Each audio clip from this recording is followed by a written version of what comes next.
It's the weekly show about pro AV with the hottest news in the AV industry. It's rAVe TV. Give it up for Steph and Gary. Steph and Gary. Hey, Steph. Gary. How are you? I am hanging in there. How are you? Good. I'm bringing the Outer Banks of North Carolina to the people of rAVe TV. I'm actually on vacation, and I didn't want to miss this show. I don't like missing a day with you, Steph. I totally agree. But that's so beautiful. That's nice to look at that because I'm just in the office. It's nice to see how you're living out there. It's pretty.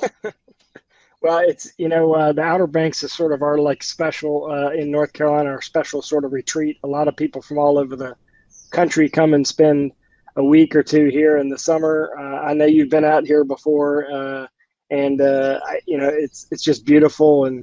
But I wanted to make sure we did rAVe TV today. I want to make sure I was part of it, and I'm excited to see you. How are things going at the office? Good. It hasn't been a ton of people here this week, but it's been like nice and quiet. Which has been nice. How was your weekend last weekend? Did you do anything fun? Just came here. Yeah. Nothing wrong with coming here. It's a little hot out here today. I mean, actually, I can't complain. The rest of the country's on a huge heat wave. So yeah. For us, it's just like it's like a normal summer. I saw Black Widow last weekend. Oh, is it good? It was really good. I really liked it. I thought it was so good. I love the backstory movies, and I'm a huge Marvel fan, so I'm excited to see it, and I want to see it in a theater. I know it's not, but I want to see it in a theater. Yeah, I saw it at AMC. I thought it was fun. It was kind of my second or third movie I've seen since things have started kind of picking back up. And I just every time I go, I'm like, oh, wow, I just really miss the movies. I missed paying for this expensive ticket and eating my $20 popcorn. Well, there's nothing better than fresh popcorn though. No, that's true. And it was a really good movie. I like the newer wave of Marvel movies. I haven't seen all of them. I'm not a gigantic Marvel fan, but I've kind of been going and watching them one by one, kind of on my own time, and picking and choosing the ones I want to watch. So I haven't been going in a great order, but I do not like some of the older ones. I think they're so boring. I'm gonna get canceled for this, but I think that the first Captain America movie is the most boring thing I've ever seen in my life. I mean, I can't disagree with you. I think that Iron Man put Marvel back on the map. Robert Downey Jr. is the man. I Love You 3000. Iron Man 2 was bad. That's gonna be big. I watched Iron Man 2 and I was I watched 30 minutes of this and I was I'm just tired now. Well, I'll tell you, one thing I want us to talk about today is you and I have this debate internally about the Oxford comma. And I'm always editing or reading stories from manufacturers and rewriting them and talking about how put what I do in the process of story writing for our publications is put them in context to whether or not the product is any good and whether it matters. And if you read any of our newsletters, you know that I add a lot of personal opinion and context to the stories. And it drives me nuts when people use an Oxford comma. I don't like the third comma. Don't use comma and comma, but you don't do that. Just remove the comma. But we're on the same side. That we are. Because I also don't use the Oxford comma. But I will say that people who feel so crazy about it, I'm kind of there are other things that we should be arguing about. But I'm the never say never type, because watch me say, oh no, never use the Oxford comma, but then there comes a situation where you add it to for clarity. If there is a situation where it looks where it's a long list of things and you're doing commas, sometimes the Oxford comma makes sense because it you need to break it up so it doesn't look like this run on piece of a list. But most of the time I don't use it. It's just kind of a waste of space, because my whole thing and the whole thing of AP style is you delete the things that aren't really helpful. Right. just because you're Right. trying to save space. Because Like this is from superlatives. yes, this World's is from greatest. yes. Yeah. Well, that's just good writing. Because who are you to Yeah. say you have the world's greatest? What's your measurement for that? Yeah. And by the way, Pippa from Avocor, if you're watching, I just removed all of your Oxford commas from your news story on your new product, which we'll get to in just a second. Jeffrey Rice, I want to say hello to Jeffrey. He's got his CTS in normally sunny but rainy Arizona. If you're watching us, we're coming to you live at ravepubs.com. We're coming to you live on Instagram, and we're coming to you live on Twitter. We're coming to you live on LinkedIn. This is rAVe TV. Steph Beckett and I are here to bring rAVe TV to you. And so, Steph, what's going on with launch? We usually kind of, at the beginning of every week, do a launch segment. What's going on with launch? Well, you had that big event last week, right? That was kind of like the future of live events, which was really exciting.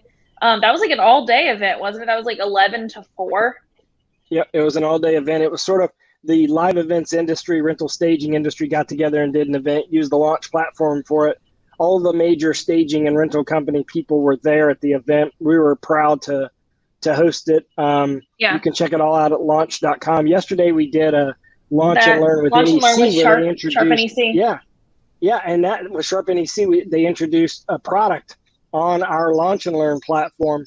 And it's basically they partnered with Avery Dennison to build a film that you put on glass that allows you to project on the glass. And it comes together as 5 different SKUs. So you can use retail storefronts as digital signage, or conference room, glass-walled conference room. You can put content on the outside of the room. It's a neat product. Integrators are going to love it. They'll add it to their arsenal of services. And we have a couple of launch events coming up in the next couple of weeks, don't we, Steph? I think so. Let me pull them up. But I did want to bring up the ones that happened because they happened, and just because they're in the archive, that doesn't mean that you can't go back and watch them, because you can go and register and rewatch them even if you didn't see it live. And that just means that you can't look at, you can't contribute to the comments or anything, but you can still watch the content. So yes, next one we have coming up is one with USAV, the Next Gen Education event, and that's the multi-day event that's from July 27th to 29th. And you can register for that. We have the registration open. And then we have an event that we don't have all the information about yet, but it's with ScreenBeam on making hybrid meetings work for your organization, and talking about the ScreenBeam conference. Because, everybody's talking about hybrid meetings these days. I just don't think that we're going to hear the end of that anytime soon. Yep. And all that is at launch.com, LAVNCH.com. We have a big announcement, don't we? Yeah, we do. We have a really big announcement. Yeah, we have our first sponsor. Now, what we did, we had a lot of companies reach out to us and want to sponsor this live TV show. And we were a little bit selective. We decided that we didn't want to be polarizing with our sponsor. And we also wanted our sponsors of rAVe TV to be educational. We want them to talk about we want this show to be all about education, educating the industry on tech topics, on ways to use technology, on trends in the industry. And we feel like we nailed it with our first sponsor. So our first sponsor, we're happy to announce, will start next week, is Steph, drum roll, Legrand. Legrand AV. So that's really exciting. They're a really cool company. I've not worked with them a ton since I've been here, but the little bit that I have spoken with them, the little bit that I have learned from them, they're just a really great company, and I'm excited that they're going to be working with us. And next week we'll announce our second sponsor. Starting next week, Legrand will start their session. I'm excited that Joe Cornwall has signed on. He is the man when it comes to USB. They've got a team of people that are highly educated and ready to help teach the industry about things that, a lot of times you have to join these hour-long webinars to learn new things. So we thought we'd stick little snacks of technology inside of rAVe TV. So these sponsors will be talking about technology, and they'll be look, Legrand is a thought leader in all of their product categories. I mean, they make networking products, they make mounting products, they make screens, they are the leader in their particular categories. They have I think the biggest booth at InfoComm every year. They set a lot of trends. So I'm excited to have Legrand. And we're not ready to announce a second sponsor, but we will be next week. And it'll be another company exciting. That is highly focused on education. I'm just excited because I think that like most of the time I do not like sponsored content.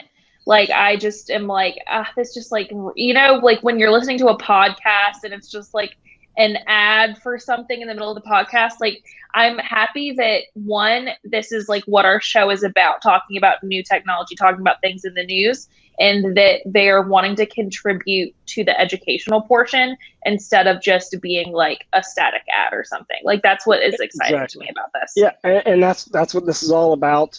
You can actually see them in the corner of the screen below Steph's left arm there. Legrand AV is our sponsor.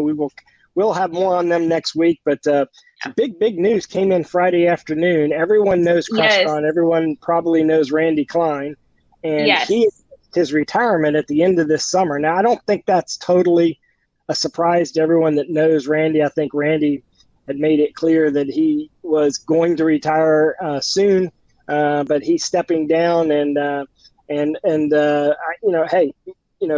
had a big impact on the industry. He's definitely he's been in that position for 31 years, I think it is, at Crestron, running Crestron as the president of the company, and there'll be a Feldstein coming back. So that's a big deal for Crestron, founder's name. But yeah, that was big. That was big on Friday. I was like, stop everything! I gotta post this. But but good for him. I mean, he's put in the time, and I feel like at some point you just kind of like realize when it's time to retire, and I think that's kind of what he said. That like he's like, it just feels like a very natural time for me to just peace out. So, well, he probably has the smartest smart home in the country since he has all that smart home gear. If he doesn't, I'm sure he will. Well, he probably wants to be at home to use some of it. Yeah, he wants to be at home. But I picked on Pippa earlier, but I'm going to come back and give her a little kudos now because earlier today, Avocor introduced the G series, which I think sets a new bar for collaboration boards. Congratulations to Avocor for the G series. It's edge to edge, no bezel, basically. The touch surface can recognize the difference between hands and palms and fingers. You can customize the user interface, so you're not stuck with one user interface. In fact, we have a video. I think we have a video, Steph, we do. Describes the G series. So let's take a look at it. Let's watch it. There it goes. Fancy. So let's narrate this video. Okay. So yes, it's an interactive touch panel. It's the G series. It's designed for UCC applications. Why are you talking like that? I don't know. I don't know. This is their little promo video. I thought it was a good video. I thought it does a good job sort of positioning the product. And Avocor they were the leader. They started the collaboration board market about 5 years ago. The first time the term was ever used was at ISC. We coined that phrase for the industry, but we tried to find a way to categorize what Avocor was doing, and we categorized as collaboration boards because they were more than interactive boards because they came with all the collaboration software built onto them. As you can see, they've added compatibility with all the major collaboration systems out there. But like I said, you can customize the interface. They have a single touch start for anything you want to start up, whether it be whiteboarding or a UCC application. Of course, they partner with all the major brands. Yeah, it's very small, like slim. Yeah. I think they claim it's one of the thinnest, if not the thinnest, collaboration board on the market. But remember, it does have a PC built into it, so that's pretty substantial. Yeah. Because it still allows you to use it as a regular computer, but it has a audio, video, camera. I mean, it's got everything. It's the G series. It comes in 3 different sizes: 65, 75, and 84, maybe 85. Maybe that'll pop up on the screen because I can't remember off the top of my head. What do you think, Steph? Did I miss that? No, I think that's right. All right. But so that's fun. That's a cool product. So jump to our next story, Steph. I'll turn it over to you. Okay, sounds good. Next story. So this is by Nathan Haynes. He is a writer for us. He's been writing for us for, has it been like a year now or close to a year? At least. Yeah, but he's a good writer. But he writes about things that I wouldn't necessarily classify as like strictly AV topics. Like, so he's talking about like symbiotic design theory for AV. And like, if you're like me and you are not like super aware in the like architectural or design world, like this is a really good article for you to read to kind of get you kind of more accustomed to those terms and what that means and what it has to do with AV. Because I will say he's really good at that. He's really good at taking like a theory or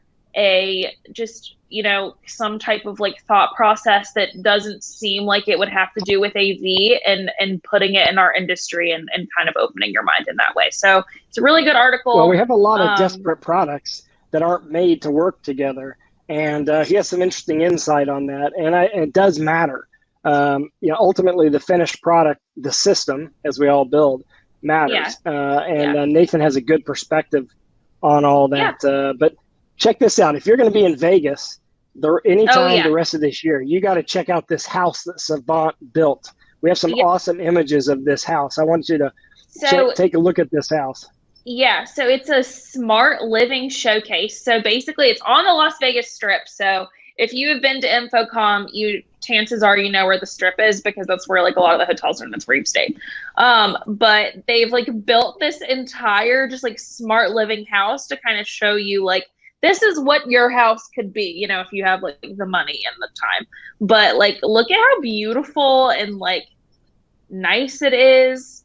I mean, that's amazing. And yeah, and then here's like the bird's eye view from like, looks like a drone picture. In their case, they do all smart products, but in this case, this particular house is focused on lighting design. Yeah. And lighting design is sort of like it's like an art form in a way, because there's certainly some scientific rules behind it, because you want to make sure you light everything, but there's also some design elements to it, especially at night, lighting up a house and not making it look like it's Christmas all year long. Depending on like the type of lights you choose, it can either look like really clinical or it can look really cozy and like warm and like just make you want to get on the couch and like so like, I mean, lighting has so much to do with like the vibe and the feel and like the comfort of your home. So, I mean, It's very smart, very cool. And like, they've definitely kind of mastered this kind of like low lighting, but like not so low you can't see what's happening kind of vibe throughout the house so that it's cozy. And it's, even though it's like this giant, like very modern house, it's still managed to look cozy within the design. So it's a very cool project. Nothing's in Vegas this year, right? I don't know that I'd want to go to Vegas. No offense. This time of year, it's so hot there. But I will tell you that if I do go, look, I would want to go. Behind this is it gives you a reference to what you can do with smart home technology, and that's why it matters. Yeah. Very, very good. Yeah, we had a question come in about the computer inside the new AVAcore. Is it Windows or is it Android? I actually don't know about that. Let me pull it up. I'm gonna guess it's not in our story. I don't think they specified that. I'm kind of flipping through the story right now. Pippa, so I'm gonna guess it's Android. What kind of computer is it? Pippa, if you're watching, tell us right now. Come on, Pippa. Come on, type it out there. All right, well, we'll jump to the next story and we'll come back to that. You have to look it up yourself and see what they say. While you're going over the next story, I'll see if I can find it. Okay, so next story. The link is not working for some reason, Steph. Interestingly enough, sorry about that. I'll go do it myself. I'll fix it momentarily. That's what happens. This is we're literally live on here. This is not fake live. We are learning about a problem on our website along with all of you. Yeah. So that's okay. That's a normal thing. Plus, not to mention, I gave this story to Steph 3 minutes before we went live. Yeah. So I just kind of did a quick thing, and I was gonna go back and make sure everything worked later. So I'll do that after we get off. It's Windows. It's Windows, Steph. It's Windows. Oh, it's there Windows. You go. Okay, it's Windows. A Windows computer for everyone watching. So next story I wanted to bring up just really quick. This is from Lee Distad. He's been writing for us forever. And I think he works for a dealer. But he just has a good hand on like the home AV market. So that's why a lot of his columns end up going in the home newsletter. But this is kind of a story or a column or a blog, whatever you want to call it, that fits just like throughout all of AV because it's about like dressing for your role. And he talks about how like in this place that he used to work, there was like a mirror and it was like, are you dressed right to talk to your clients today or something? And I thought that was like kind of wild just because here at rAVe, we're a very casual office. I think that like we're very like jeans and t-shirts every day, which like that's how we are on the show floor too. When we go to trade shows. So of course that's how our office style is going to be.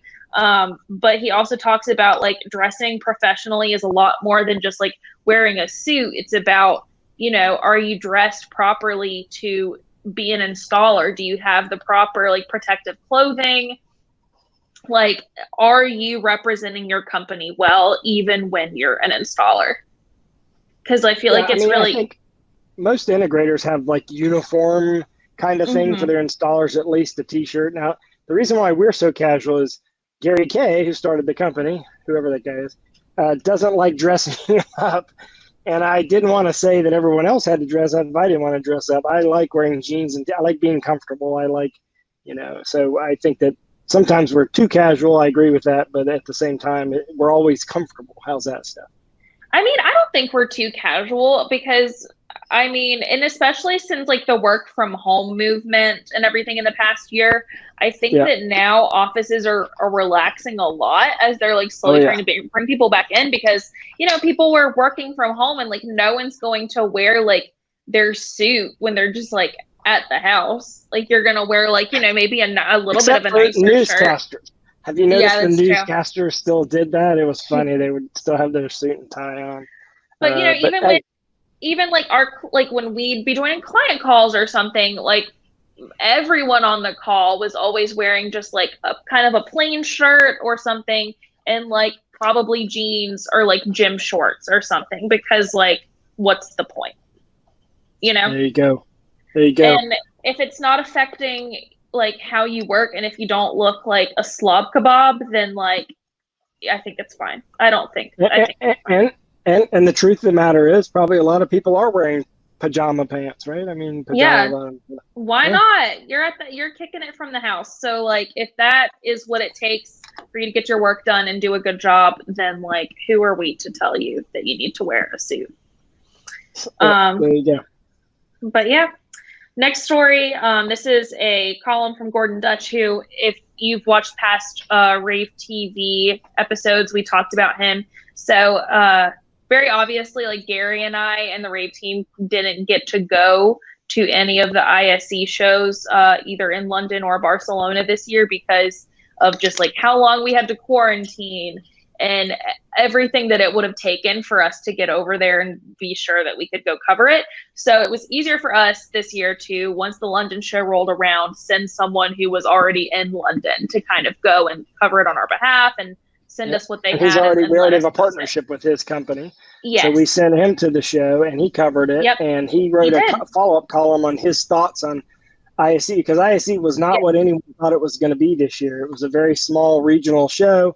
And quite honestly, the real insiders in the industry supported the show. There weren't any new people that came to the show or to the industry, but I don't think we expected that. I think InfoComm's going to be the kick the industry back into gear show, and that's By the way, registration is open for InfoComm. You can go to ravepubs.com and you can type in InfoComm 2021 and you'll find the registration link for InfoComm, or you can go to infocom.org. And the last story of the day is another story about Illuminarium, which is a story. We covered this a couple weeks ago, but now we actually have a video look of what it looks like inside of Illuminarium, which opened up in Atlanta a couple weeks ago. So this story that's on our website is all about how PowerSoft provided the audio, but check this out. So this is an immersive 3D kind of experience using projection mapping. A reporter in Atlanta went and checked it out. as it was opening a couple of weeks ago. And this kind of gives you an insider's kind of look at it. And it's, it's technology, our industry, we've seen for many, many years. But from the standpoint of, an experience for the consumer, this is pretty amazing. And I could see this at every mall in the future. Do you know what it reminds me of, though? It reminds me of that ride at Epcot, Soarin', because it's like you're kind of like placed in this thing, and like all around you, you're seeing like scenes from Africa, and they've like inserted different smells and stuff. So it does remind me of Soarin', because when you're like when you're kind of like going and it's like the grass and you're looking and you're like in Africa and you're seeing like zebras and all these other things, and they spray like the grass smell so you can smell it while you're flying. It reminds me of that. Like, this story very much reminds me, because like even Soarin' is kind of like a VR without the glasses experience. So of course, and reminds me I think of that. the next step to this would be a ride, right? I mean, I do think that would be the next step, is take it to the next level and add immersive ride experiences. But immersion is big in our industry. That's the cool thing about the future of our industry, is we're not going anywhere. And what's ironic about this, or coincidental about this is leverages projection technology, that same technology everybody said was dead less than 5 years ago. And this uses a few dozen projectors. As you saw from if you watched our show last week, there are thousands of projectors all over the 4 Disney parks in Orlando, generating content on all of those rides. So we'll keep covering this kind of stuff. We're excited to have you here. Every Wednesday, we have rAVe TV, regardless of where we are. We will come to you every Wednesday at noon. And Eastern. Noon Eastern. Yep. And thanks to Legrand for being our first sponsor. We'll announce our next sponsor next week. We'll have a Legrand come on and do some education for us, Steph. Did I leave anything out?